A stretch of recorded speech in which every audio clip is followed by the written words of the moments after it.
வழக்கமாக நடிகர் விஜய் அவர்களுடைய திரைப்படங்கள் ரிலீஸின் போது பல சர்ச்சைகள்ல சிக்கி படம் ஒரு வழியாக ரிலீஸ் ஆகிவிடும். அதே போலதான் விஜய் சாருடைய கடைசி படம் அப்படின்னு சொல்லப்படுற ஜனநாயகன் படமும் இருக்கும் அப்படின்னு ரசிகர்கள் படத்துடைய சென்சார் சான்றிதழ் அதெல்லாம் கடைசியில கிடைச்சிரும்பா அப்படின்னு கேர்லெஸ்ஸாக இருந்துட்டாங்க. ஆனால் அங்கதான் வைக்கப்பட்டது ஒரு மிகப்பெரிய ட்விஸ்டே. கடைசி நாள் வரைக்குமே படத்துடைய சென்சார் சான்றிதழ் கிடைக்கல. அதனால ஒரு நாளைக்கு முன்னாடி கேவிஎன் புரொடக்ஷன் நிறுவனம் வழக்கு ஒன்றையுமே போட்டாங்க. வழக்கு போட்டதால சென்சார் போர்டு ரொம்பவே கடுப்பாக்கிட்டாங்க அப்படின்னு தான் சொல்லணும். ஆகையால உச்ச நீதிமன்றம், உயர் நீதிமன்றம் அப்படின்னு மாறி மாறி இந்த வழக்கு சென்று கடைசியாக தற்போது சென்னை கோர்ட்ல தான் இதனுடைய வழக்கு நடைபெற்று வருது. ஒரு வழியாக கேவிஎன் புரொடக்ஷன் நிறுவனத்தையே சென்சார் போர்டு வழிக்குமே கொண்டு வந்துட்டாங்க. அதாவது இந்த படத்துல முன்பு சொல்லப்பட்டது போல 20ல இருந்து 25 கட் பண்ண வேண்டும் அப்படின்னு சொல்லியிருந்தாங்க. அத்தனையுமே அரசியல் வசனங்கள், அத்தனையுமே தற்போது ஆளும் கட்சியாக இருக்கும் திமுக,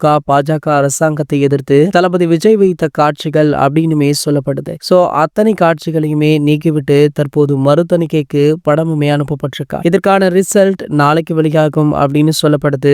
இந்த திரைப்படம் 20ஆம் தேதி ரிலீஸ் ஆக வாய்ப்பு இருக்குன்னு சொல்றாங்க. அப்படி இந்த தேதியில இந்த படம் ரிலீஸ் ஆகல அப்படின்னா கண்டிப்பாக தமிழக சட்டமன்ற தேர்தலுக்கு பிறகுதான் வெளியாகும் அப்படின்ற செய்தி தளபதி ரசிகர்களுக்கு மிகப்பெரிய அதிர்ச்சியை கொடுத்திருக்கு. ஆனால் தளபதியுடைய நெருங்கிய வட்டாரங்கள்ல இருந்து வந்துள்ள தகவல் என்ன அப்படின்னு கேட்டீங்கன்னா கண்டிப்பாக 20ஆம் தேதி படம் ரிலீஸ் ஆகிவிடும். இதனை தளபதி விஜய் அவர்களே அதிகாரப்பூர்வமாக அறிவிப்பார் அப்படின்றதுதான். இது போன்ற செய்திகளை பத்தி நீங்க உடனே தெரிஞ்சுக்க நம்மளுடைய சேனலை மறக்காம சப்ஸ்கிரைப் பண்ணிக்கோங்க.